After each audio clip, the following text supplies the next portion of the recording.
Ayan guys, so another day has ended. So tapos na naman ang aking Tuesday class.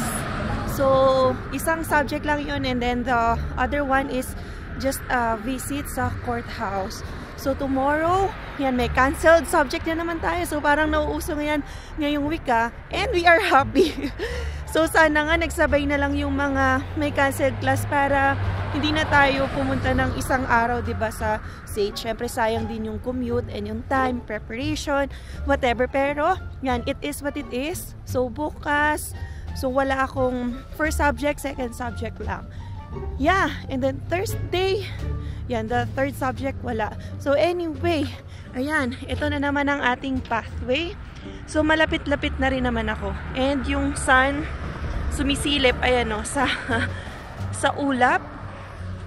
So maganda-ganda yung weather ngayon na naman Kasi last year pala, yung My Day ko, nag-pop up syempre sa memories natin sa Facebook. Grabe yung My Day ko nung giniginawa ko kasi -13. So ngayong year, it's a better weather. Kasi +7 tayo to +9. So okay siya than last year. And matataas pa yung snow nga last year nun eh. So unang buhos pa lang nun, grabe na. Pero ngayon, 2 days lang, better din talaga. So sana tumuloy-tuloy na yung pagiging better year ngayon kesa last year. So we will see. A few inches later. Pa-car wash muna tayo guys. Kasi sobrang dumi na ng sasakyan natin, ano? So ganda ng weather ngayon. But syempre, ayan, medyo makulimlim ng konti. Pero ang weather namin ngayon guys, 9. So hindi siya ganun kalamig. Kaya naka-sweatshirt lang tayo. Ayan, tsaka ano lang naman guys, pupunta lang kami ng yun nga, car wash. Tapos Dollarama o tsaka Canadian Tire. Kasi may hinahanap akong strap talaga guys. Kailangan ko yung strap. Let's go. Come on, Sayon. So dala ko yung panlinis natin ng sasakyan. Kasi sobrang dumi talaga guys. Nakakairita eh pag mga ganito kaduming sasakyan mo. Ayan o. Ayan naman. Putik-putik oh. Ay nako. Buhay Canada. Buhay Canada.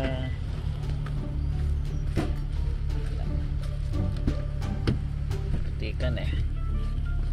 Ayan, dyan na si Zion. Bali nilipat ko yung ano guys, car seat ni Zion. Kasi mas malaki kasi to para in case na merong gamit, ito yung maitutupi. So malaki yung space. Yeah. Kasi pag nandito siya, so yun lang yung matutupi, 'di ba? So maliit. Kaya pinagpalit ko siya. Ayan, no, tama. Katas ni Zion, no? Grabe. So linisan ko na lang siguro mamaya.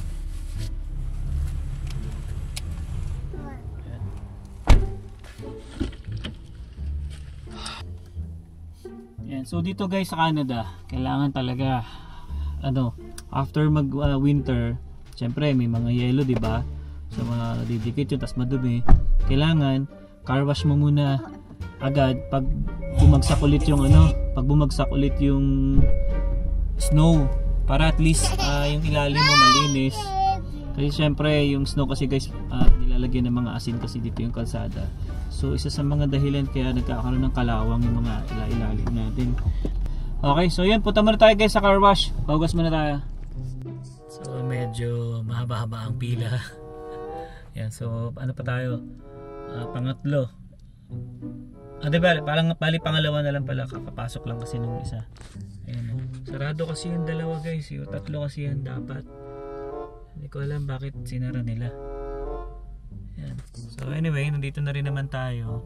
Tsaka wala na rin akong alam kasi guys na iba pang car wash na ano, no, yung manual. Ito lang yung tinuro kasi sa akin ni Julius dati.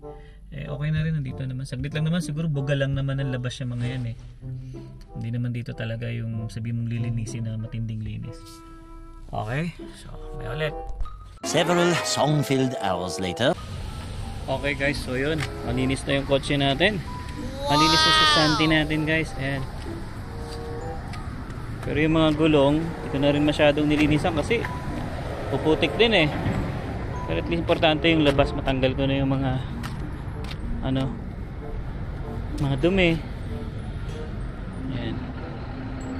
So ito may naiwan, no? Pumasok dun sa pinaka ano niya, yung sticker, yung I mean yung nakalagay dito guys. Pero tatanggal naman siya. So konting linis pa siguro yan. Pero okay na muna yan, pansamantala. No? Okay. So good to go na tayo. Okay. Alright. Nilinisan ko lang. Okay guys, so yun, punta muna kami Dollarama. Tapos pag wala dun yung kailangan ko, Canadian Tire. Kasi sa website ng Canadian Tire meron eh. A few inches later. So yun guys, bali nakauwi na tayo, no? Ayan, so kasamaang palad, hindi ko pa rin nakita yung talagang hinahanap ko na strap. Ay nako. Actually meron ako nakita sa Canadian Tire pero sobrang mahal naman. Iniisip ko tatali na lang siguro ako, no? Ayan, so yun guys, papasok na naman tayo. Ano?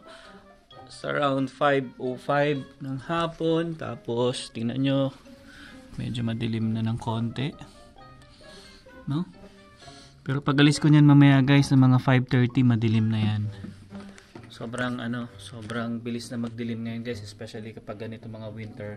Kumbaga mas mahaba yung gabi kumpara sa umaga. Unlike pag summer, mas mahaba yung umaga unlike sa gabi. So ganito dito guys. Saka nag-adjust na rin kami guys ng oras. So matras kami ng isang oras.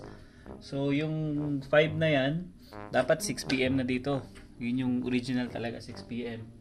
Pero dahil nga nag-atras, dahil sobrang mabilis na nga maggabi, no? Kaya in-adjust tayo ng isang oras.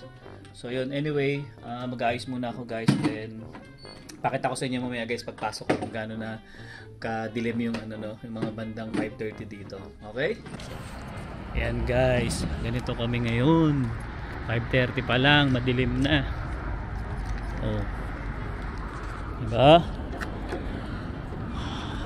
Trabaho na naman. Buti na lang, nalinisan ko na yung sasakyan at wala na yung mga putek-putek. Ayan. Okay. Yun. Okay. So yun guys.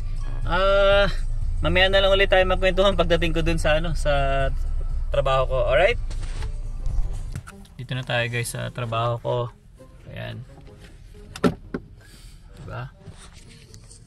Ay, trabaho. So yan guys, ganito ngayon pag mga ganitong oras na, pero ano pa yan, didilim pa yan guys.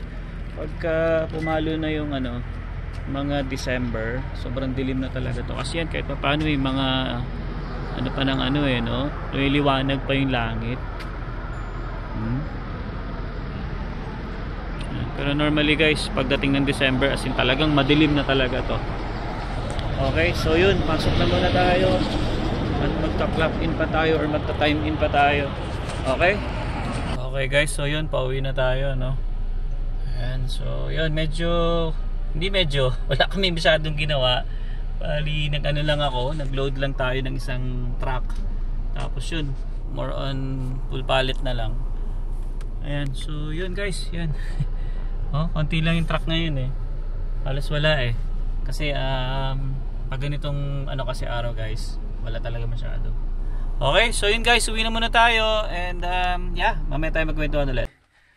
Ayun guys, so nandito na tayo sa bahay, no? Ayan, so yan, medyo hindi naman masyadong nakakapagod yung trabaho natin ngayon, Ayan, so actually maaga kami guys, maaga kami pinauwi. Ayan, gising pa nga si Zion, no? Ayan. So, kakain ba tayo dinner? May isda pa. So yun guys, no?